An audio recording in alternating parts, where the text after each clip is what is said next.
అదరగొట్టే కారం రంగు రుచి ఆచి కారం పొడి. ఫోన్ ట్యాపింగ్ కేసులో హరీష్ రావు విచారణ కొనసాగుతుంది. 2023 ఎన్నికల సమయంలో జరిగిన ఫోన్ ట్యాపింగ్ వ్యవహారంపై హరీష్ రావు వాగ్మూలాన్ని సిట్ అధికారులు నమోదు చేస్తున్నారు.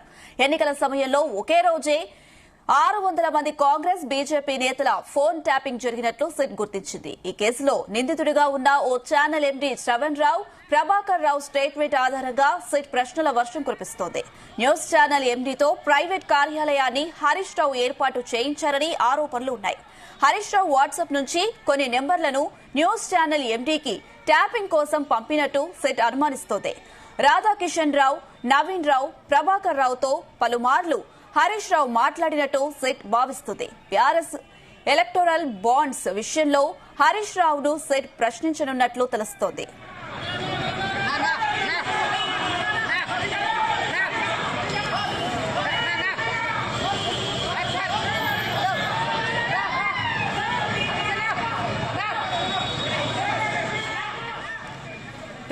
ఇదే అంశానికి సంబంధించి మరిన్ని అప్డేట్స్ జూబ్లీస్ పోలీస్ స్టేషన్ నుంచి మా crime bureau chief Raviteja live ద్వారా అందిస్తారు. ఎస్ రవితేజ.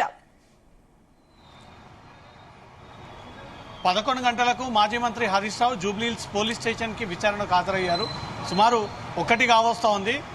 2.5 గంటలు 3 గంటలకు పైగా హరీష్ రావుని సిట్ కార్యాలయంలోనే పోలీసులు విచారిస్తా ఉన్నారు. కేవలం 2 అధికారుల నేతృత్వంలోనే ఈ సిట్ విచారణ సాగుతా ఉంది. ఒకరు డీసీపీ జూబ్లీహిల్స్ ప్రాంతానికి చెందినటువంటి అధికారి, రెండోది సిట్లో మెంబర్గా ఉన్నటువంటి ఏసీపీ జూబ్లీహిల్స్. వీరిద్దరే హరీష్ రావుని ముందు కూర్చోబెట్టుకొని హరీష్ రావు తెచ్చినటువంటి డాక్యుమెంట్స్ ఇప్పటి వరకు వీరికి ఉన్నటువంటి అనుమానాలన్నీ కూడా హరీష్ రావుని అడిగి ఆ వివరాలన్నీ కూడా సేకరిస్తూ ఉన్నారు. హరీష్ రావుని ప్రధానంగా 2023లో ఎన్నికల సమయంలో జరిగినటువంటి సర్వేలు, అభ్యర్థుల ఎంపికకు సంబంధించినటువంటి వాటిపైన ప్రధానంగా ఫోన్ ట్యాపింగ్ కి పాల్పడ్డారని ఒక అనుమానాలపైనే ఈరోజు నోటీసులు జారీ చేసి పిలిపించి విచారణ చేపడతా ఉన్నారు. అప్పుడు అదే 2023 ఎన్నికల సందర్భంగా ఒక్కరోజు 600కు పైగా బీజేపీ కాంగ్రెస్ నాయకుల యొక్క ఫోన్ ట్యాపింగ్ జరిగిందనే దానికి డేటా, అప్పటి ఫోన్ డేటాకు సంబంధించిన వివరాలను కూడా సేకరించారు. కాబట్టి ఈ హరీష్ రావు ఆదేశాల ప్రకారంగానే ఓ ఛానల్ కి చెందినటువంటి ఎండీ అక్కడ ఒక కార్యాలయాన్ని ఏర్పాటు చేసి ఆ కార్యాలయం కేంద్రంగానే ఈ ఫోన్ ట్యాపింగ్ జరిగింది అనే దానిపై కూడా సిట్ అధికారులకు కొన్ని వివరాలు రాబట్టడం కోసమే ఈరోజు హరీష్ రావుకి నోటీసులు అందజేసి పిలిపించి విచారణ చేపడతా ఉన్నారు. ఆ ఛానల్ ఎండీ నేతృత్వంలోనే ఆ కార్యాలయం నడవడము, హరీష్ రావు కొన్ని పార్టీలకు చెందినటువంటి నాయకుల ఫోన్ నెంబర్లను ఈ ఛానల్ ఎండీకి పంపడము, ఆ ఛానల్ ఎండీ పోలీస్ అధికారులతో మాట్లాడి పోలీస్ అధికారుల ద్వారా ఆ ఫోన్ ట్యాపింగ్ జరపడము, నేరుగా నవీన్ రావు, రాధాకిషన్ రావు, ప్రభాకర్ రావుతో హరీష్ రావు ఈ 2023 కంటే ముందు నుంచి చాలాసార్లు టచ్లోకి వచ్చి ఈ ఫోన్ ట్యాపింగ్ గురించి మాట్లాడాడు అనే ఒక ఆధారాలు సిట్ దగ్గర ఉన్నాయి. అవన్నీ కూడా ముందు పెట్టి ఏ సందర్భంలో ఎందుకు ఏ విషయంపై మాట్లాడాల్సి వచ్చింది మీరు నవీన్ రావుతో కానీ, ప్రభాకర్ రావుతో కానీ, తర్వాత రాధాకిషన్ రావుతో కానీ. ప్రభాకర్ రావు ఇంటెలిజెన్స్ ఐజీగా ఉన్నాడు, రాధాకిషన్ రావు గతంలో టాస్క్ ఫోర్స్ డీసీపీగా ఉన్నారు, నవీన్ రావు నిన్న మొన్నటి వరకు పోలీసులు విచారించినటువంటి వ్యక్తి, ప్రస్తుతం బీఆర్ఎస్ పార్టీకి చెందినటువంటి ఎమ్మెల్యే. ఈ ముగ్గురు ఇచ్చినటువంటి స్టేట్మెంట్ ప్రకారంగానే హరీష్ రావు ఈ నెంబర్లు ఇవ్వడం కారణంగానే మేము ఈ ఫోన్ ట్యాపింగ్ జరిపాము, ఈ నెంబర్లు తమకు హరీష్ రావు పంపాడు, హరీష్ రావు ఇచ్చినటువంటి వెంటనే ఆ వివరాలన్నీ కూడా మేము తిరిగి ఫోన్ ట్యాపింగ్కి పాల్పడ్డామంటూ ఈ ముగ్గురు ఇచ్చినటువంటి స్టేట్మెంట్ని బేస్ చేసుకుని ఈరోజు హరీష్ రావుని నోటీసులు ఇచ్చి పిలిపించి 160 CRPC కింద పిలిపించి విచారణ చేపడతా ఉన్నారు. హరీష్ రావు తన ఇన్ఫ్లుయెన్స్ యూజ్ చేసుకొని గతంలో మంత్రిగా పనిచేసినప్పుడు సిద్దిపేట జిల్లాలతో పాటు తెలంగాణ వ్యాప్తంగా ఎవరైతే కీ రోల్ జిల్లాలలో పోషిస్తూ ఉన్నారో, పార్టీకి అడ్డొస్తున్నటువంటి వ్యక్తులు, బీఆర్ఎస్ పార్టీ కంటే బలమైనటువంటి వ్యక్తులు జిల్లాలలో కానీ, కాన్స్టిట్యున్సీలో కానీ, మండలాల్లో కానీ బీఆర్ఎస్ పార్టీకి అడ్డుపడుతూ ఆర్థికంగా వాళ్ళు స్ట్రాంగ్ ఉన్నటువంటి వ్యక్తులని టార్గెట్గా చేసుకుని ఈ ఫోన్ ట్యాపింగ్ జరిగింది అనే దానిపై కూడా పోలీసులకు కొన్ని అనుమానాలు ఉన్నాయి. హరీష్ రావు ఎవరెవరి ఫోన్ నెంబర్లు ఇచ్చారు, వాళ్ళు ముగ్గురు ఇచ్చినటువంటి స్టేట్మెంట్ని ముందు పెట్టి ఇతని ఫోన్ నెంబర్ మీరు ఎందుకు ఇచ్చారు, ఏ ఉద్దేశంతో ఫోన్ ట్యాప్ చేశారు, ఫోన్ ట్యాపింగ్లో ఏ రకమైనటువంటి విషయాలను తెలుసుకున్నారు, అతను ఏ రకంగా ఇబ్బంది పెట్టారు, ఫోన్ ట్యాపింగ్లో మీ ఇష్టపూర్వకంగానే ఈ ట్రాపింగ్ అనేది జరిగిందా లేదా ఎవరైనా ఆదేశాల ప్రకారంగా మీరు ఇన్వాల్వ్ అయ్యి దీంట్లో ఈ ఫోన్ ట్యాపింగ్కి పాల్పడ్డారా, ఒకే రోజు 600 మంది నాయకుల యొక్క ఫోన్ ట్యాపింగ్కి పాల్పడ్డారంటే మొత్తం 10 ఏళ్ల పాటు ఎంతమంది రాజకీయ నాయకులు, వ్యాపారవేత్తలు, రియల్ ఎస్టేట్ వ్యాపారులు, తెలంగాణలో పెట్టుబడిదారులు ఈ వ్యక్తుల ఫోన్ ట్యాపింగ్ చేశారు. ఆ వివరాలన్నీ కూడా హరీష్ రావు నుంచి చేపడతా ఉన్నారు. ముఖ్యంగా హరీష్ రావు ఒక ఛానల్ ఎండీ ద్వారా కార్యాలయాన్ని పెట్టించి ఆ కార్యాలయం కేంద్రంగా ఈ ఫోన్ ట్యాపింగ్ కి పాల్పడ్డారు. ఆ కార్యాలయ కేంద్ర ఆ నిర్వాహకుడికే హరీష్ రావు చాలా ఫోన్ నెంబర్లు పంపి దాని ద్వారా ఫోన్ ట్యాపింగ్ జరిపి ఆ డేటానంతా కూడా పోలీసుల ద్వారా చెప్పించి ఈ కార్యాలయంలో కూర్చొని మళ్ళీ మంతనాలు చేసి చర్చ చేసి ఆ నాయకుడిని ఎలా ఇబ్బంది పెట్టాలి, ఆ నాయకుడిని పూర్తిగా ఆర్థికంగా ఎలా దెబ్బకొట్టాలి, అతని అనుచరులు ఎవరు, ఈ పార్టీకి ఫండింగ్ ఎక్కడి నుంచి వస్తూ ఉంది, ఈ ఫండింగ్ రాకుండా అడ్డుకోవాల్సినటువంటి ముఖ్య నాయకులు ఎవరు అనే దానిపై కూడా ఈ ఛానల్ ఎండీ నిర్వహించినటువంటి ఆ కార్యాలయం కేంద్రంగానే ఇదంతా కూడా సాగింది. దాంతోపాటు ఎలక్టరల్ బాండ్స్ పై కూడా సిట్ అధికారులు హరీష్ రావుని విచారిస్తూ ఉన్నారు.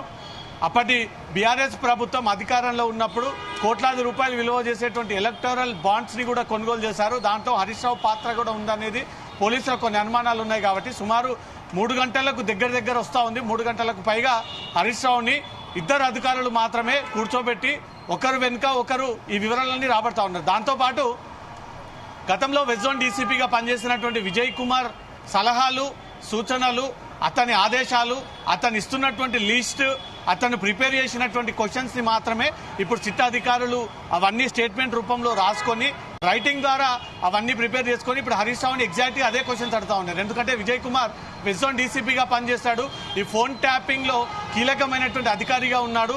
అతనే స్వయంగా పోలీసులను అరెస్ట్ చేయించి జైల్లో పెట్టి రాజకీయ నాయకులు ఒక స్టేట్మెంట్ తీసుకొని ఈ స్థాయి వరకు ఆ కేసు చేరుకుందంటే ఆ ఎఫర్ట్స్ అన్ని కూడా గతంలో వెస్ట్ జోన్ డీసీపీగా పనిచేసినటువంటి విజయ్ కుమార్దే. కాబట్టి విజయ్ కుమార్ ఇక్కడి నుంచి బదిలీ అయ్యి సిద్దిపేట సిపిగా వెళ్ళడము, మళ్ళీ తాజాగా జరిగినటువంటి బదిలీలో అక్కడ సిద్దిపేట నుంచి హైదరాబాద్ స్పెషల్ బ్రాంచ్ ఎస్పీ అధికారిగా అతనికి బాధ్యతలు ఇచ్చి ఎస్పీ అధికారిగా అతని బాధ్యతలు తీసుకున్న తర్వాత ఒక మాజీ మంత్రి హోదాలో ఉన్నాడు. ప్రస్తుతం పార్టీలో కీలకమైనటువంటి వ్యక్తి, కేసీఆర్ కుటుంబానికి చెందినటువంటి వ్యక్తి. కాబట్టి ఇతన్ని క్వశ్చన్ చేయాలి అంటే ఆ స్థాయి అధికారి ఉండాల్సి ఉంటుంది. కాబట్టి ఈ కేసుతో సంబంధం లేదు. కాబట్టి అతని ఇచ్చినటువంటి క్వశ్చన్స్ అన్ని రాసుకునే ఇప్పుడు సిట్ అధికారులు విజయ్ కుమార్ ఇచ్చినటువంటి సలహాలు, సూచనలు, అడిగే విధానం, ఏ రకంగా హరీష్ రావు నుంచి ఇన్ఫర్మేషన్ రాబట్టాలంటే కూడా అంతా విజయ్ కుమార్ డైరెక్షన్ లోనే ఈ సిట్ విచారణ సాగుతున్నట్టుగా సమాచారం అందుతుంది.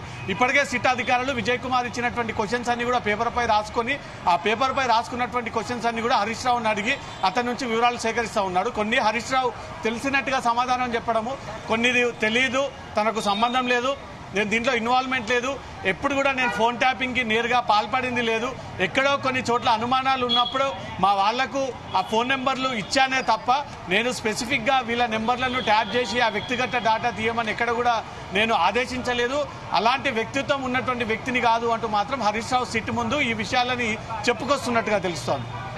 ఎస్ రవితేజ, ఎప్పటి వరకు ఈ విచారణ కొనసాగే అవకాశాలు ఉన్నాయి? విచారణకు హరీష్ రావు సహకరిస్తున్నారా?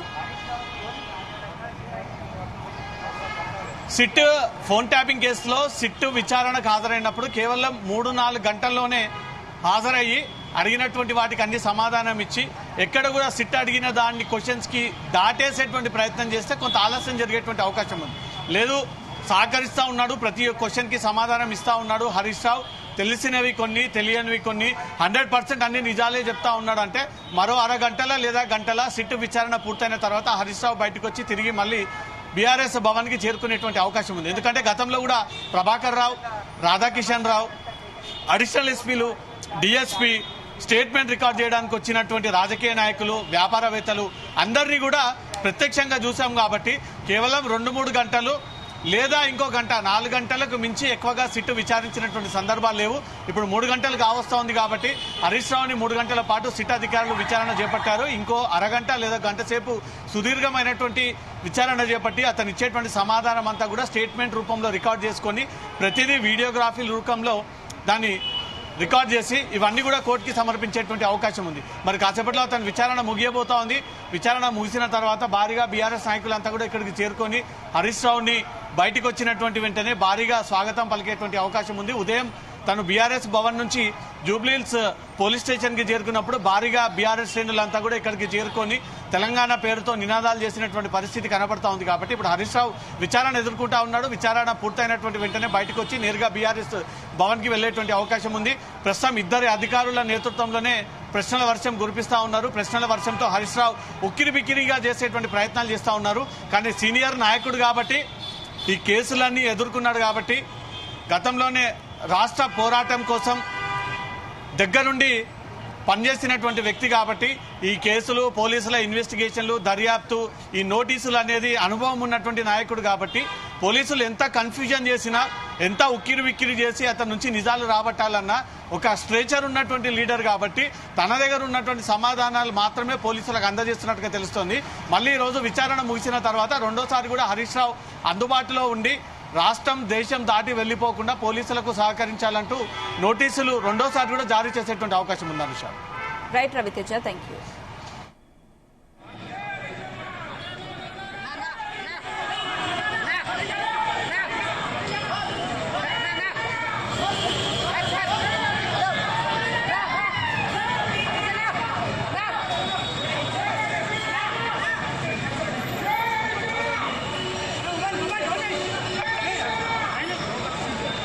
గుమగుమల వంటలే వంటలే తెరకొట్టే కారం రంగు రుచి ఆచి కారం పొడి.